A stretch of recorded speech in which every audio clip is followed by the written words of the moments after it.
parar de deixar que tudo ao nosso redor nos controle. É tempo de eu parar de deixar todas as coisas ao meu redor controlar-me, porque como um cristão eu tenho Cristo em mim, e maior é aquele que está em mim do que aquele que está no mundo. Em Romanos 8:37 diz assim: mas em todas estas coisas, não quando terminarem, mas bem no meio delas, nós somos mais do que vencedores, através de Cristo que nos ama. Agora, isso não significa que você vai gostar dos problemas, não significa que você não vai se magoar ou passar por algumas coisas, mas eu quero te dizer uma coisa: atitude. Cara, se nós pudermos realmente entender o poder da atitude, sabe, tem muitas coisas que as pessoas podem tirar de você, mas sua atitude pertence só a você.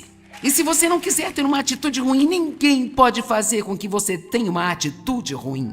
Quero dizer que quando nós lemos sobre a vida de José, parece, e a Bíblia não deixou nada de fora, que ele teve uma ótima atitude enquanto esteve na prisão por 13 anos por algo que ele não tinha feito.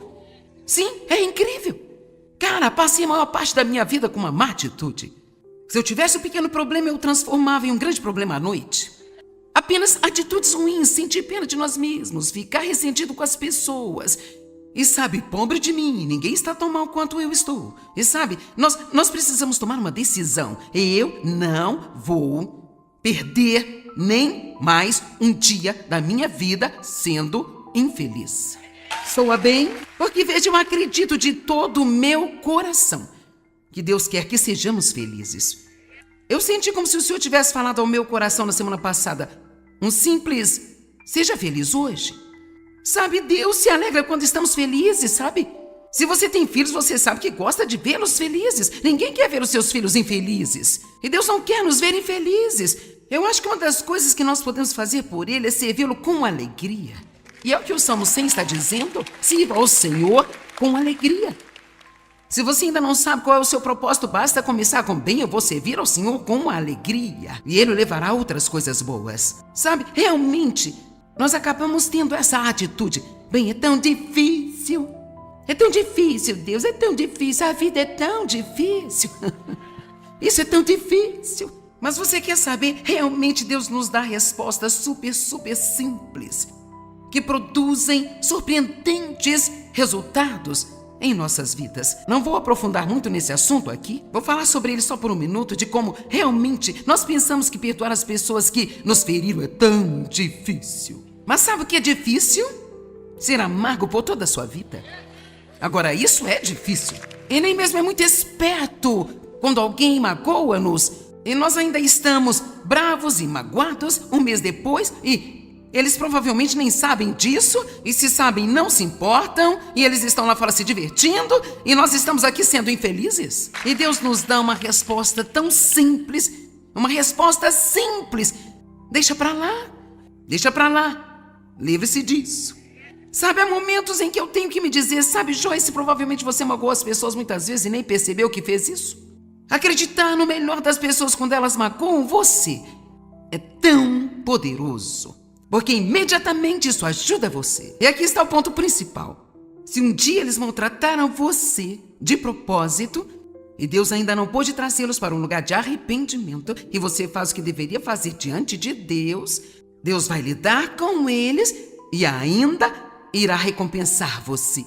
Então, é simples, apenas deixe ir. Alguns de vocês estão arrastando coisas que aconteceram há 20 anos atrás.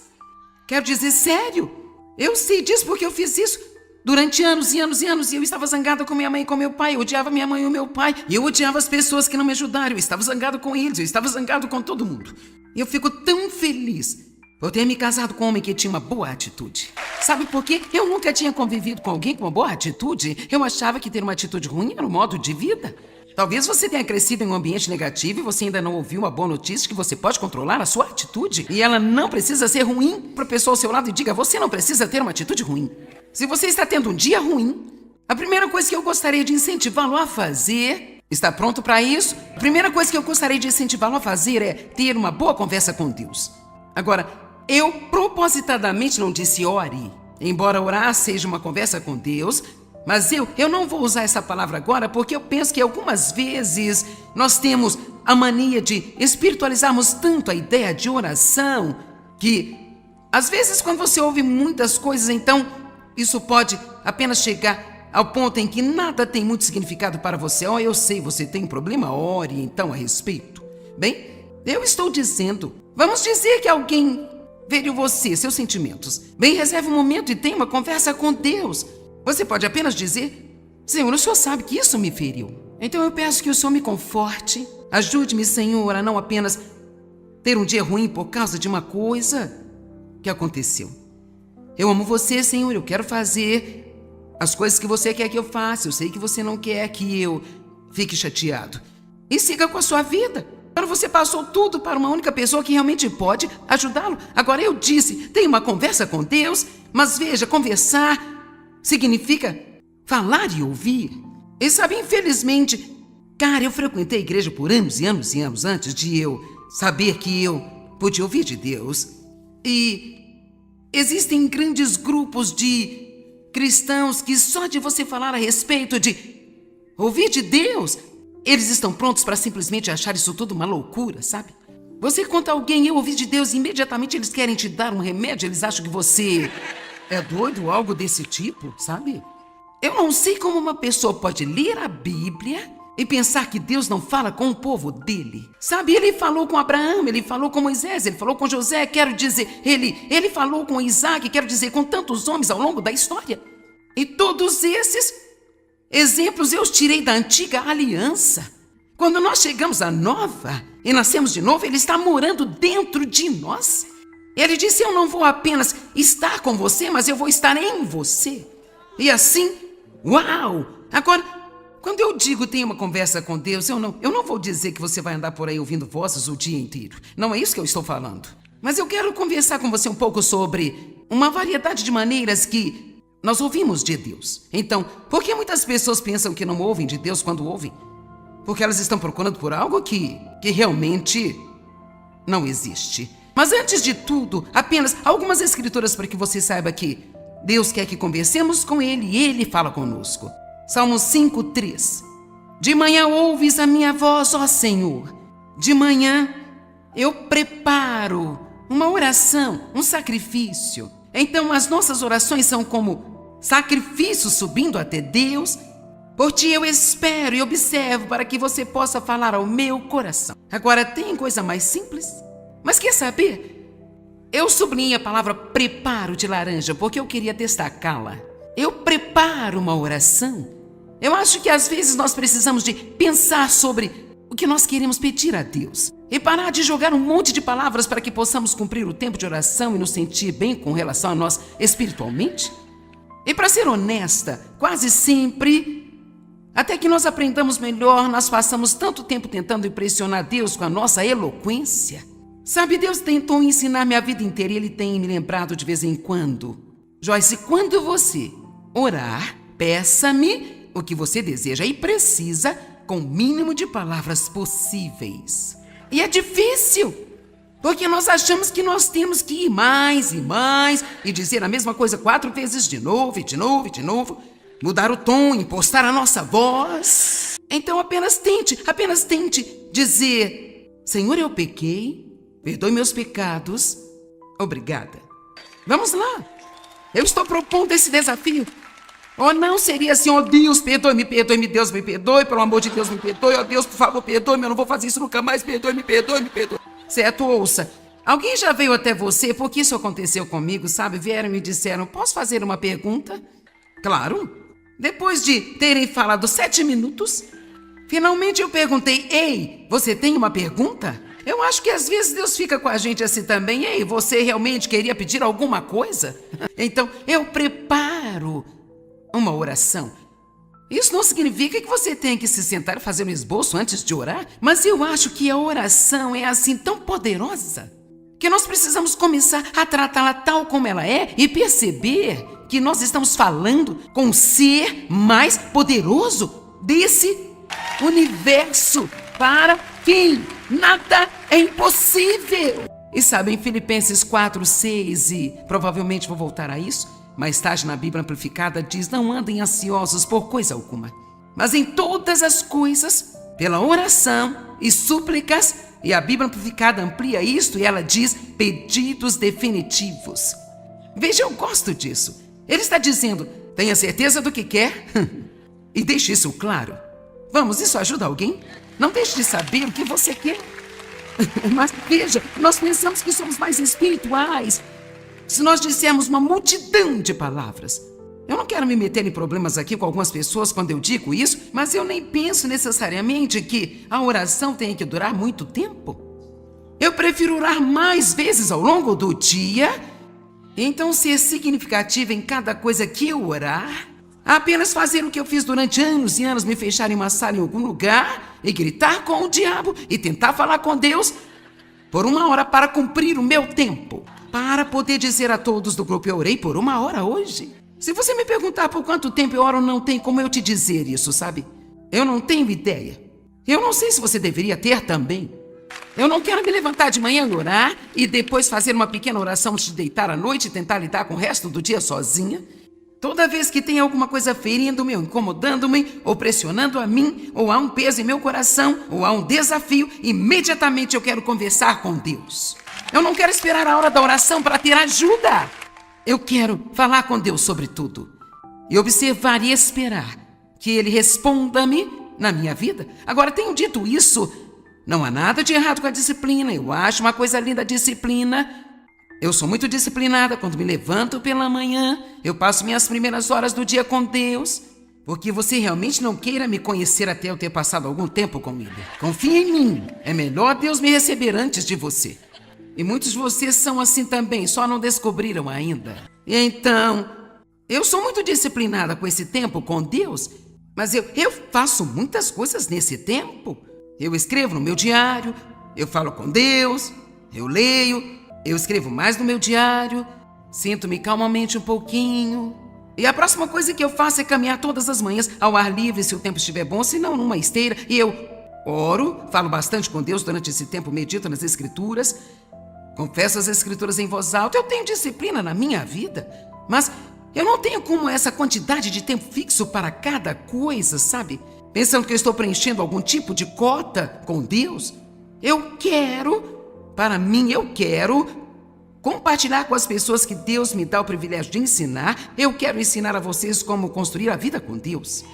Simplesmente construir a vida com Deus. Eu acho que é tão trágico quando passamos 45 minutos, 1 hora, 1h30, quanto tempo dure o culto na sua igreja no domingo, e o resto da semana apenas não prestamos atenção em Deus. Quero dizer, quantos de nós fizemos isso por anos e anos e anos? Não foi para isso que Jesus morreu por nós? Martim Lutero disse: ser um cristão sem oração não é mais possível do que estar vivo sem respirar. Agora, se você pretendesse construir uma casa maior, então teria que ter um alicerce firme e sólido. Se você sabe algo sobre construção, sabe que se você colocar um grande edifício em um alicerce pequeno ou rachado, ele não vai durar. E então, se você pretende construir uma vida grande e incrível, você vai precisar de uma base sólida. E ela terá que ser construída e mantida por seu relacionamento com Deus. E é impossível você manter um bom relacionamento sem conversa. Eu não teria nenhum tipo de relacionamento com David se nunca conversássemos ou se somente eu falasse com ele. Às vezes eu me pergunto se nós estamos falando com Deus ou para Deus. Nós percebemos isso se você conversar, eu vou te dizer, com um amigo, um cônjuge ou quem for, quanto mais significativa for a conversa que você tem com alguém, mais profundo o relacionamento se torna. Eu falo sobre uma significativa conversa, onde você realmente compartilha partes de você com essa outra pessoa e você confia nela e você a deixa entrar em sua vida. Marcos 1,35, de madrugada, quando o dia ainda estava escuro, Jesus levantou-se e saiu para um lugar deserto, onde ficou orando. Então há evidências em toda a Bíblia de que Jesus, antes de tudo, passava tempo com Deus. Agora, espere antes de me dizer: bem, eu não funciono muito bem de manhã.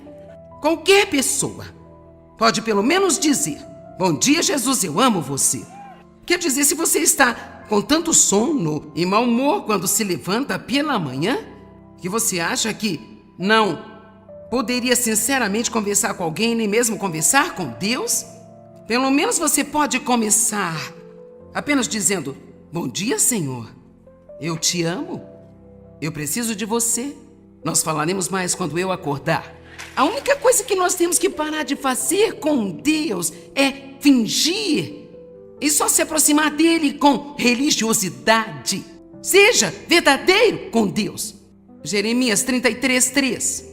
Clama a mim e eu responderei a você. Soa como uma via de mão dupla para mim. Clame a mim e eu responderei. Eu vou lhe mostrar coisas grandes e poderosas, cercadas e escondidas, as quais você não conhece, não distingue, nem reconhece, nem tem conhecimento e não compreende.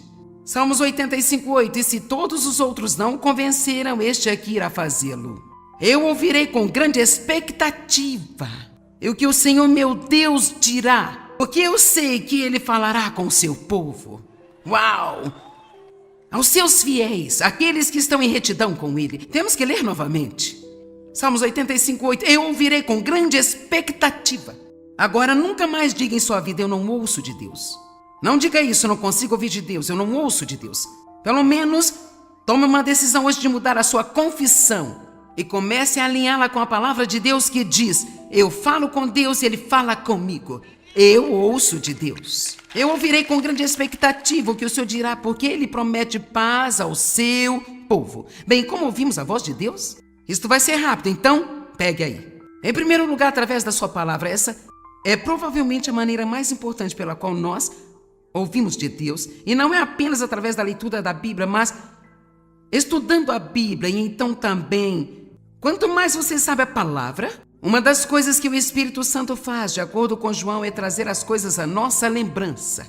E então muitas vezes eu posso estar falando com Deus sobre algo e talvez, enquanto conversamos, e eu estou ouvindo então uma escritura que vem a mim, que eu conheço. E sabe, nós temos que ter cuidado para não banalizar coisas incríveis e torná-las comuns. Lembro-me de uma vez dizer ao Senhor: sabe, Deus, eu não sei por que você não faz as coisas que costumava fazer quando eu comecei a andar com você. E sabe o que ele respondeu ao meu coração? Eu faço as mesmas coisas, você é que se acostumou com elas. Vamos lá. Eu me pergunto, quantos de vocês estão tendo coisas incríveis acontecendo em sua vida? Deus está fazendo coisas ao seu redor o tempo todo e você se acostumou com elas? A familiaridade é uma coisa ruim. Nós queremos sempre nos surpreender com Deus.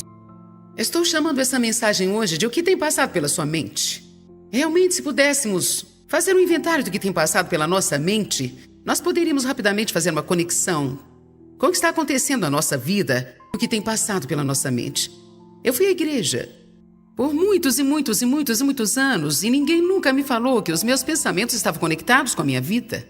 Eu não sabia que eu podia pensar os meus pensamentos ou escolher os meus pensamentos. Eu não tinha ideia que se eu estivesse com um pensamento que não era correto, eu não precisava continuar pensando naquilo.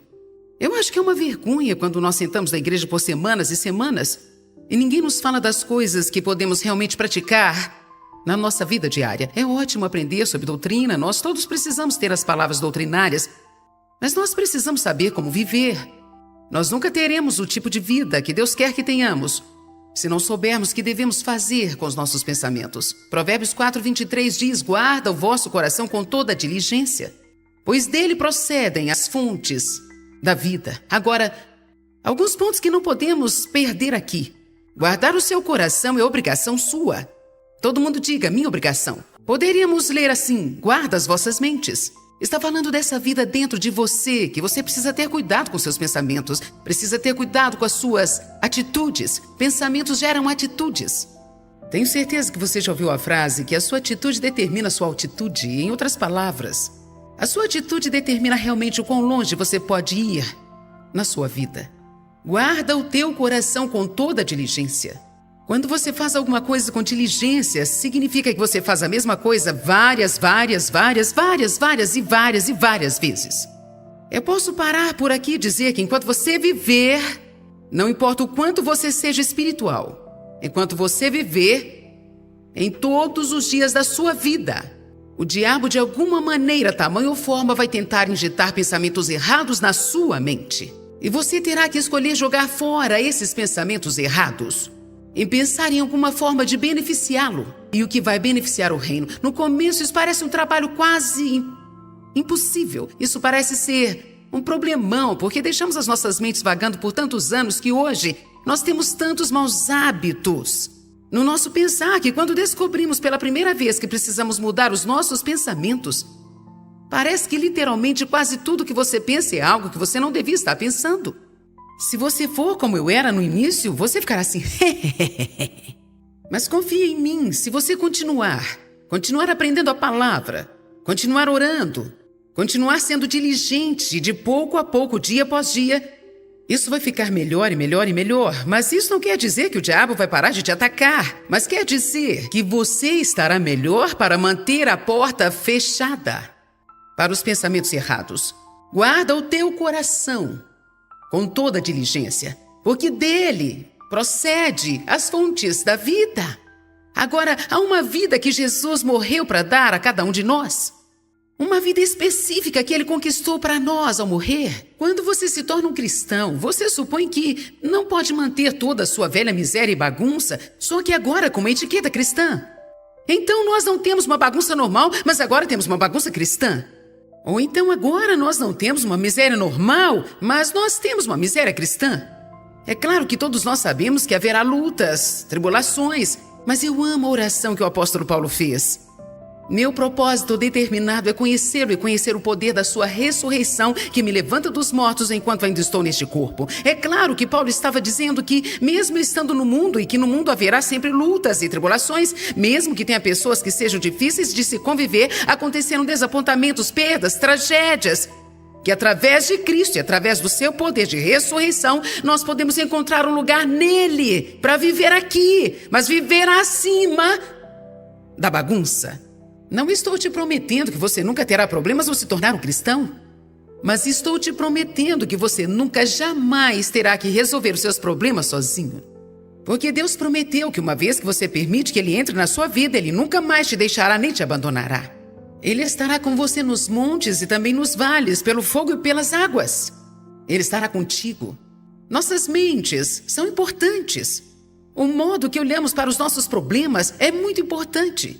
É por isso que nós devemos crer quando a Bíblia diz que o que Satanás intenta para o nosso mal, Deus intenta para o bem.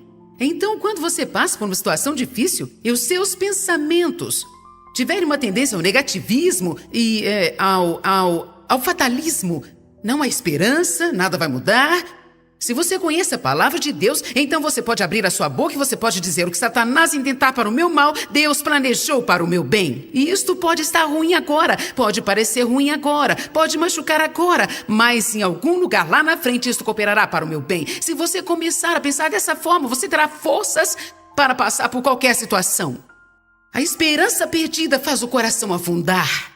Quando você não tem esperança, todas as coisas começam a afundar. Você pode reconhecer facilmente uma pessoa sem esperança porque toda a aparência dela fica para baixo.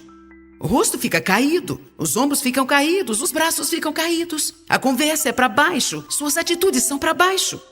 Mas Jesus disse: olhem para cima, porque a sua redenção está próxima. Tudo que tem a ver com ele está para cima e tudo que tem a ver com o diabo está para baixo.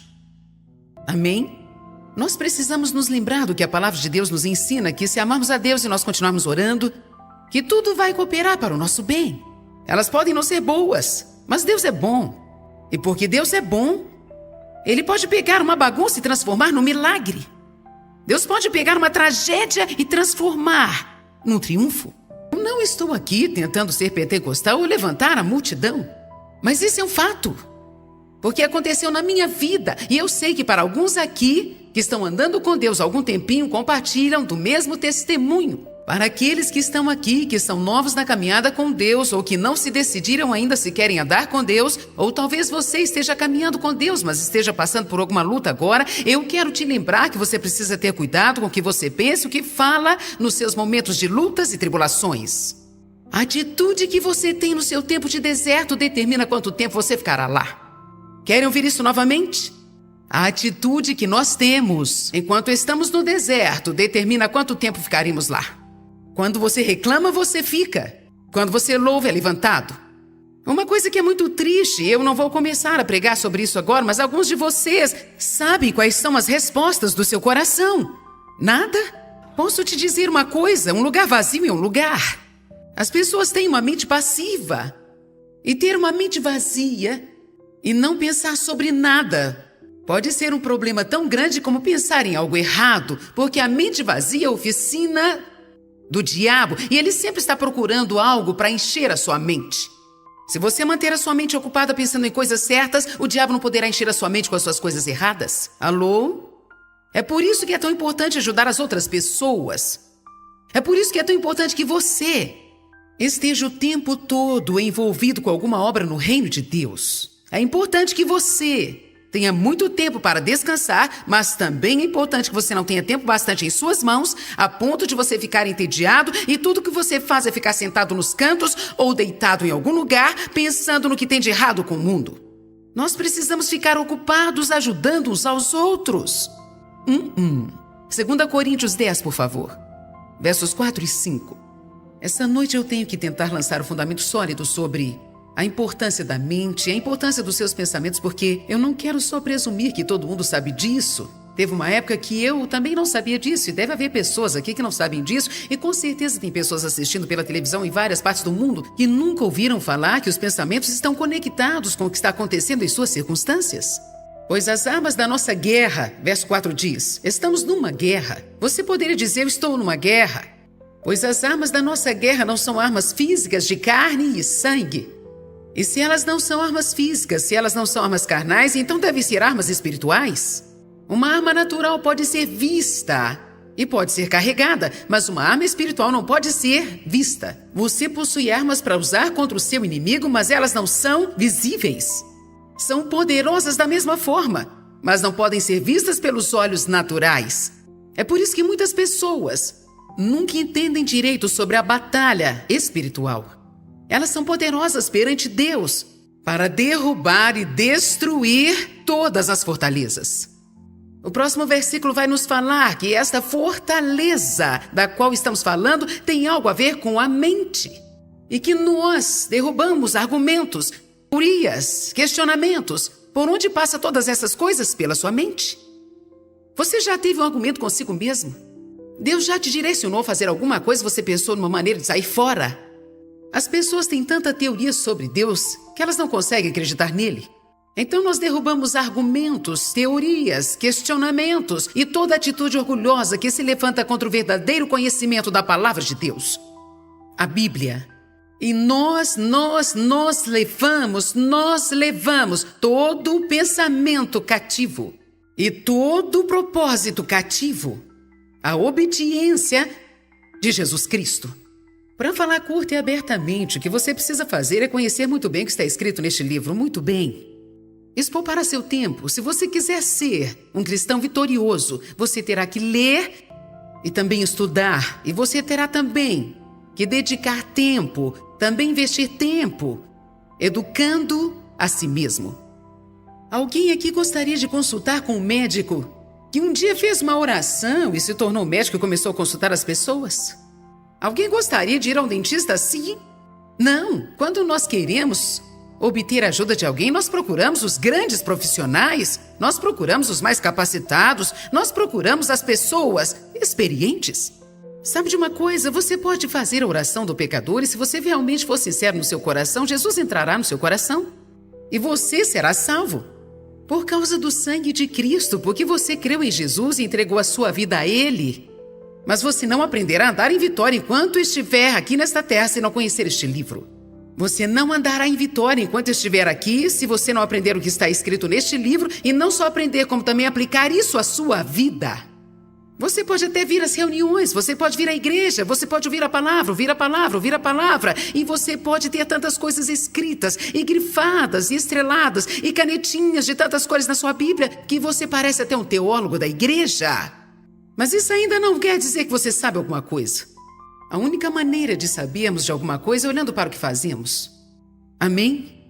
Você precisa saber disso, e quando você começar a saber disso, então quando o pensamento passar pela sua cabeça que não estiver de acordo com isso, você saberá que é uma mentira. Saberá que é um engano. Você saberá que é Satanás tentando encontrar uma entrada na sua vida, e então você toma uma decisão. Eu não estou pensando isso. Você lança fora essas imaginações, essas teorias e questionamentos, e você traz cada pensamento cativo à obediência de Jesus Cristo. Bem, eu não sei como fazer isso. É por isso que estamos aqui hoje. Uma das coisas que eu tento ensinar as pessoas a fazer é: se você estiver pensando algo e você disser alguma coisa em voz alta, você interrompe esse pensamento. Então, se você ainda não chegou ao ponto em que você pode simplesmente parar de pensar em algo, então quando você estiver pensando a coisa errada, comece a dizer uma coisa certa, e isso vai interromper aquele pensamento. E poderá pensar outra coisa. Por isso é importante conhecer a palavra de Deus e aprender como falar a palavra bem alto, bem alto. Quando o diabo disser para você que você estragou a sua vida bastante e demais, é o fim da linha para você. É quando você precisa conhecer Jeremias 29:11. Você precisa abrir a sua boca e dizer: a Bíblia diz que Deus tem pensamentos e planos bons para mim, que Ele tem um futuro planejado verdadeiramente para mim. Para mim. A Bíblia diz que eu posso deixar as coisas que para trás ficam e posso prosseguir para as coisas boas que estão na minha frente. Então, diabo, você é um mentiroso e, embora eu tenha cometido erros, eu tenho um futuro.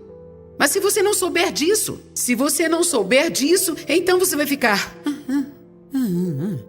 Antes de saber dessas coisas que eu estou te ensinando, eu acordava de manhã, eu nunca sabia quando ia ser, talvez todo dia, a cada 3 dias, a cada 4 dias. Eu não sabia. Eu me levantava pela manhã e esse pensamento vinha: você está deprimida. Meu marido dizia: bom dia, como você está? Estou deprimida. Alguém está entendendo o que eu estou falando? Oh, eu fiquei com tanta raiva quando eu descobri o quanto o diabo tinha roubado de mim, só porque eu não sabia o que eu precisava saber. É ótimo quando você tem um pregador ou um ensinador falando, mas você precisa saber, você não pode ter as vitórias de Deus por osmose. Satanás procura realmente construir fortalezas na nossa mente. Ele é um mentiroso. Ele apenas mente ou distorce a verdade, se tornando uma mentira. E ele tenta enganar as pessoas, ele tenta fazê-las acreditarem em coisas que não são verdadeiras. E isso que significa o engano, significa que você pensa que algo é verdadeiro, mas a verdade não é. Portanto, se você crê como verdade, se torna verdade para você. E mesmo que não seja realmente verdadeiro, isso se torna uma realidade porque é nisso que você acredita. Você não pode ir além dos seus pensamentos. Aonde vai a mente, o homem vai atrás. Os pensamentos vão adiante de você e preparam a sua vida. Se os seus pensamentos são negativos e ruins, você terá uma vida negativa. Se for sem esperança, será sem esperança. Se os seus pensamentos são de pobreza, você nunca terá nada. Se você acha que porque sua avó nunca teve nada, sua mãe nunca teve nada e seu pai nunca teve nada, então também você nunca terá nada, então o diabo enganou você, porque a sua vitória não está baseada nas gerações passadas. Você pode traçar uma linha para a sua geração em Jesus Cristo e você pode começar algo completamente novo. Então vamos. Nós temos armas com as quais podemos derrotar Satanás. Mas nós estamos lutando uma guerra espiritual. E as nossas armas são espirituais. Essa guerra não pode ser combatida do jeito normal. Não podemos ferir a Satanás, atirar nele, estrangulá-lo, amarrá-lo com uma corda ou colocá-lo numa prisão. Às vezes você não fica tão irado com o diabo que você pensa... Vamos, você já sentiu assim? É algo assim... Você se sente tão frustrado porque você pensa: se eu soubesse o que fazer... E tudo que nós temos que fazer é ler a Bíblia. Às vezes nós pensamos: bem, glórias, eu vou lutar uma guerra espiritual agora. E nós ficamos tão machucados e entramos em um grupo e começamos a dizer: eu te repreendo. Vai embora agora. Sai agora, vai embora. Eu te repreendo até acabar todas as minhas forças. E mesmo assim, depois que acabava toda a minha força, que eu lutava até, eu ainda tinha todo aquele estrago na minha vida. E eu gritava pro diabo até quase perder a voz. E eu ainda tinha toda aquela bagunça na minha vida. Sim, podemos resistir o diabo e ele tem que fugir, mas você não pode citar só a metade do versículo. Tiago 4:7 primeiramente diz: sujeitai-vos a Deus, resisti o diabo e ele fugirá de vós. Então vamos. Como Jesus fazia guerra espiritual? Eu amo Atos 10:38, eu penso sobre isso quase todas as manhãs. Veja como Deus ungiu a Jesus de Nazaré com o Espírito Santo e poder, e ele andou fazendo bem. Isso é batalha espiritual. Se você se levantar todos os dias da sua vida e tiver como objetivo ser uma bênção em todo lugar que você for, não importa o quão detonada a sua vida possa estar, o diabo vai literalmente ficar sem saber o que fazer com você.